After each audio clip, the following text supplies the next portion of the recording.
प्रदोष व्रत रख शिव जी की उपासना की जाएगी।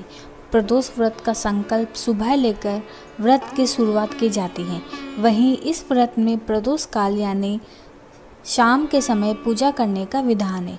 मान्यता है कि गुरु प्रदोष व्रत रखने से संतान पाने की इच्छा पूरी हो जाती है। इस दिन शिव जी ही नहीं, पूरे शिव परिवार की पूजा की जाती है, व्रत रखा जाता है। प्रदोष के दिन प्रदोष व्रत की कथा का पाठ करने से पुण्य की प्राप्ति होती है।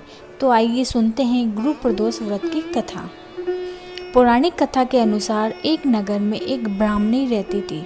उसके पति का स्वर्गवास हो गया था। उसका अब कोई सहारा नहीं था, इसीलिए वह सुबह होते ही वह अपने पुत्र के साथ भीख मांगने निकल पड़ती थी। वह खुद का और अपने पुत्र का पेट पालती थी। एक दिन ब्राह्मणी घर लौट रही थी तो उसे एक लड़का घायल अवस्था में करहारता हुआ मिला। ब्राह्मणी दयावास उसे अपने घर ले आई।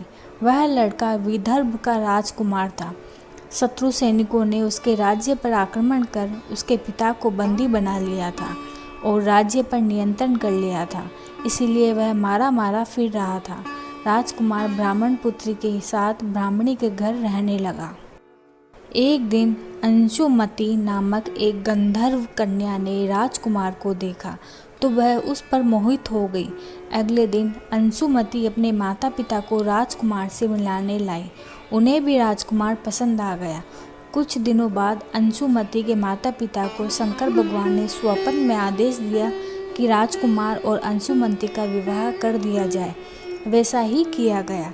ब्राह्मणी प्रदोष व्रत करने के साथ ही भगवान शंकर की पूजा पाठ किया करती थी। प्रदोष व्रत के प्रभाव और गंधर्व राज की सेना की सहायता से राजकुमार ने विदर्भ से शत्रुओं को खदेड़ दिया और पिता के साथ फिर से सुखपूर्वक रहने लगा। राजकुमार ने ब्राह्मण पुत्र को अपना प्रधानमंत्री बनाया। मान्यता है कि जैसे ब्राह्मणी के प्रदोष व्रत के प्रभाव से दिन बदले, वैसे ही भगवान शंकर अपने भक्तों के लिए दिन फेरते हैं। ये थी प्रदोष व्रत की कथा।